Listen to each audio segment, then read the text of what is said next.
Avant de monter sur le mont Nebo au sommet du Pisga face à Jéricho, Moïse pose ses mains sur Josué, fils de Nun, afin de le remplir de l'esprit de sagesse.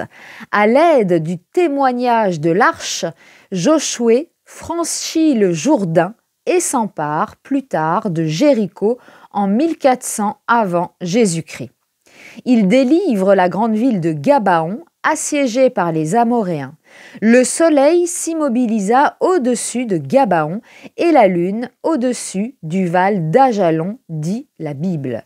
Le mouvement du soleil s'interrompit, dit le manuscrit Quiché des Mayas, et de grosses pierres furent lancées du ciel. L'historien ne saurait expliquer l'événement impensable. La Terre a-t-elle basculé sur son axe de telle sorte que le Soleil et la Lune semblèrent s'immobiliser? En tout cas, ces pierres lancées du ciel, nous les connaissons. Ce sont des pierres noires. La pierre noire de Pessinonte, transportée à Rome au mont Vitacinus, est peut-être l'une d'entre elles.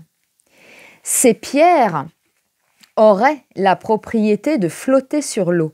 Avant même l'apparition des Mayas dans l'Anahuac, nous trouvons déjà la pierre noire déposée dans le temple de Gumarca. Elle a été apportée par Copiéoc, fils du roi de Tula, qui vint d'Orient par la mer. La pierre noire que vénéraient les Nabatéens au sanctuaire de Pétra ressemblait à l'autre pierre noire tendre que des nomades recueillirent en 3 morceaux, avec quelques fragments éclatés et qui, enchâssée dans de l'argent, est scellée à l'angle oriental de la Kaaba à la Mecque. Les Médinois prétendent que cette pierre a été apportée du ciel par l'archange Gabriel. Ce qui est certain, c'est que la pierre noire de la Mecque est vénérée à la Kaaba, comme Al-Ouza, convertie justement en étoile du matin. D'ailleurs, Vénus marque la Mecque, puisque Allah, autre divinité mécoise, était aussi identifiée à Vénus. Vénus marque aussi l'Anahuac, car les ancêtres des Aztèques, qui observent particulièrement la révolution apparente de Vénus, établissent leur calendrier divinatoire en fonction des années vénusiennes. Et le nom divin de Vénus est Quetzalcoatl, qui signifie non seulement serpent à plumes, mais précieux jumeau, identifiant ainsi l'étoile du soir avec l'étoile du matin. Quand Nabuchodonosor emmène en captivité à Babylone quelques-uns des enfants d'Israël, doués de sagesse et capables de servir dans le palais du roi, il y a parmi eux Anania, Michaël, Azaria. Il y a aussi Daniel. Sur tous les objets qui réclamaient de la sagesse et de l'intelligence et sur lesquels le roi les interrogeait, il les trouvait 10 fois supérieurs à tous les magiciens et astrologues qui étaient dans tout son royaume. Le jeune philosophe astronome Daniel parle le langage d'Ézéchiel, captif lui aussi près du fleuve du Kébar. C'est le langage des philosophes astronomes de l'Ancien Testament, auxquels feront écho plus tard, à Patmos, les versets de l'Apocalypse de Saint Jean. « Je levai les yeux, dit Daniel, je regardais, et voici, un bélier se tenait devant le fleuve, et il avait des cornes, ses cornes étaient hautes, mais l'une était plus haute que l'autre, et elle s'éleva la dernière. Je vis le bélier qui frappait de ses cornes à l'Occident, au septentrion et au midi. Le bouc devint très puissant, mais lorsqu'il fut puissant, sa grande corne se brisa. 4 grandes cornes s'élevèrent pour la remplacer aux 4 vents des cieux, et l'une d'elles sortit une petite corne qui grandit beaucoup vers le midi, vers l'Orient et vers le plus beau des pays. Elle s'éleva jusqu'à l'armée des cieux, elle fit tomber à terre une partie de l'armée et des étoiles, et elle les foula. Les visions de Daniel annoncent déjà le style des descriptions de l'apôtre Saint Jean. Le 24e jour du 1er mois, j'étais au bord du grand fleuve qui est Hidékel.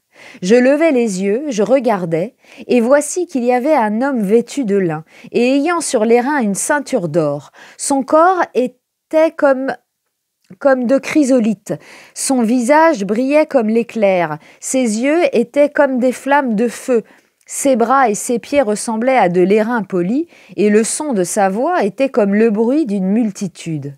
Ainsi fut Daniel jusqu'à la première année du roi Cyrus, dit le livre. Les rois prêtres de Crète, qui résident à Knossos, portent le titre sidéral de Minos.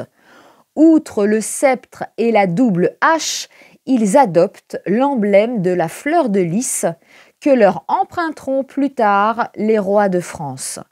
Le grand palais de Knossos est constitué par un immense labyrinthe d'allure complexe mais de disposition très ordonnée. Destiné selon les plans de Dédale à faciliter la capture du Minotaure, le labyrinthe symbolise en fait le chemin tourmenté de la connaissance. Le culte du taureau est célébré en plein air au cours de fêtes religieuses où des taureaux sont mis à mort. C'est le mythe de Mithra tuant le taureau, dont l'iconographie nous est familière. L'origine des fêtes tauromachiques crétoises s'estompera et celles-ci profanées gagneront l'Espagne où elles feront place à de populaires corridas dépourvues de toute signification religieuse. Tandis qu'Abraham traverse l'Euphrate et annonce l'ère du bélier, signe de feu, les Parsis et les prêtres mazdéens de l'Iran célèbrent le culte du feu dans leurs temples. En Inde védique, Agni, dieu du feu et du sacrifice, est représenté monté ou appuyé sur un bélier. Soma, dieu de la lune, a pour épouse les 27 filles du rishi Daksha et les 27 astérismes lunaires. Non, c'est les 27 astérismes lunaires. Avec la naissance des nouveaux dieux solaires du brahmanisme, on verra Siva, dieu de la Trimurti, rendre la vie à Daksha, dont la tête a été tranchée par Virabhadra et consumée dans le feu du sacrifice et remplacer la tête brûlée par celle d'un bélier. C'est la transposition du sacrifice d'Isaac. Si les Brahmes de l'Inde cultivent intensément la haute astrologie, il manque cependant des précisions astronomiques dont les Chinois, en Extrême-Orient, ont hérité après le grand déluge. Le premier empereur de Chine, Fui, est un prêtre astronome. Il a dressé des tables astronomiques et consigné les mouvements des corps célestes. En 2608 avant Jésus-Christ, l'astronome chinois Hoang Ti découvre que le Soleil et la Lune ne se retrouvent dans la même position qu'au bout de 19 ans. C'est la période que les Chaldéens appellent le Saros et à laquelle les Grecs donneront le nom de cycle de Méton. Un autre prêtre astronome devint empereur en 2513 avant Jésus-Christ et instaure un calendrier qui commence au solstice d'hiver. Dédaigneux des empires qui naissent et se disloquent sur la face de la terre, les sages scrutent toujours le livre étoilé.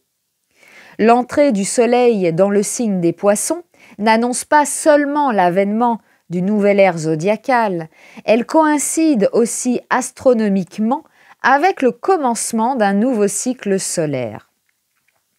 Virgile chante prophétiquement: « Voici qu'est venue la dernière période prédite par la Sibylle de Cumès, de Cume. Le grand ordre des siècles renaît à nouveau. Déjà revient la Vierge, revient le règne de Saturne. Déjà, du haut des cieux, descend une nouvelle race.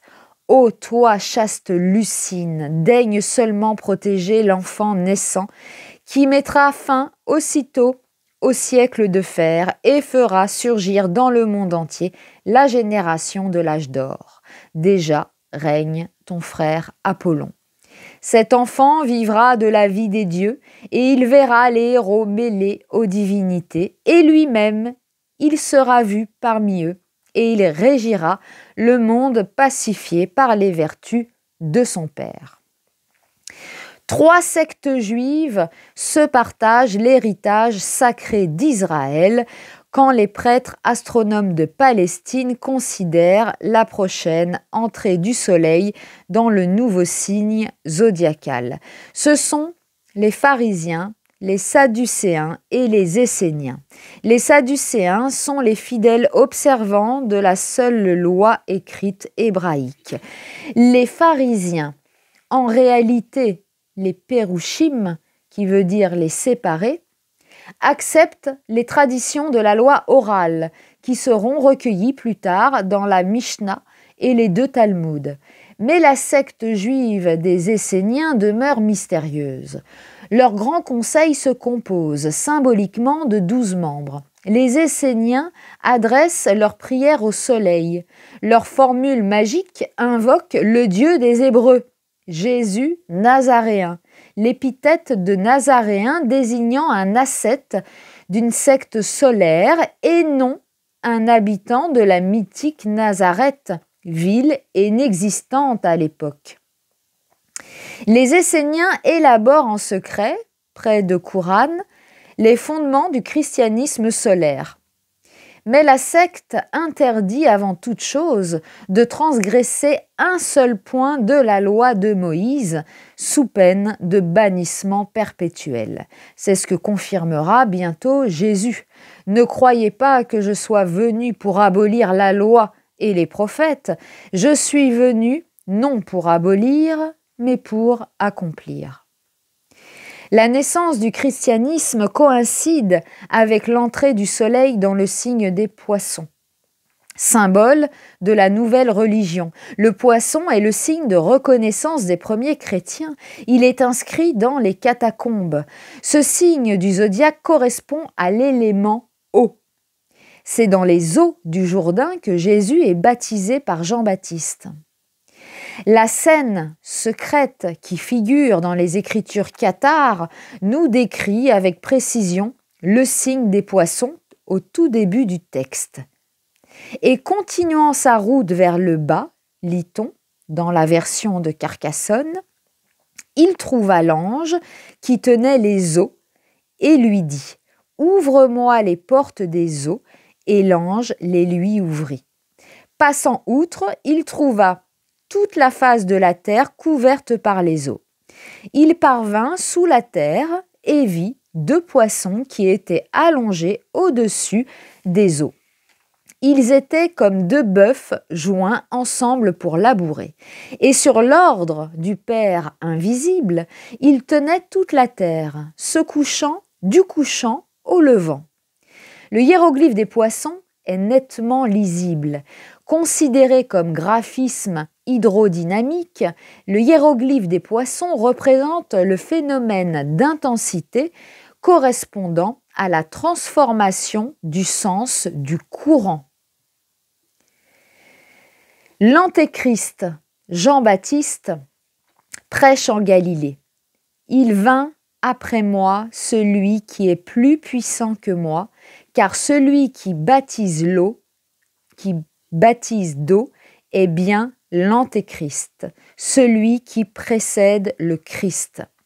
L'Antéchrist Jean-Baptiste annonce « Il faut qu'il croisse et que je diminue », car Jean-Baptiste personnifie le solstice d'été, à l'opposé zodiacal du solstice d'hiver qui voit naître Jésus le 25 décembre à minuit, ascendant Vierge. La date de naissance symbolique de Jésus correspond à une date astronomique de la plus haute importance. Avec l'ère zodiacale commence aussi un nouveau cycle solaire, le signe des poissons étant le dernier du zodiaque pour le cycle écoulé, mais le premier du nouveau cycle par suite du décalage consécutif à la précession des équinoxes. Le nouveau dieu solaire nourricier naît à Bethléem la maison du pain. C'est lui, le Dieu nourricier, qui multipliera les pains et aussi les 2 poissons. La Vierge est le signe de l'ascendant natal de Jésus. L'époux de la Reine du ciel porte le titre corporatif initiatique de charpentier. Le caractère solaire du christianisme est à l'image du mitriacisme. Mitra, le dieu des mages, est né dans une grotte. C'est dans une grotte que les rois mages adorent le dieu naissant. Or, la grotte de Mitra symbolise le firmament étoilé tel qu'il apparaît, par exemple, dans le grand bas-relief du Mitréum de Doura Europos, 2 colonnes, les supports du ciel, comparables aux 2 colonnes d'airain, Jacquin et Boaz, du temple de Salomon, soutiennent un arc orné des signes du zodiaque.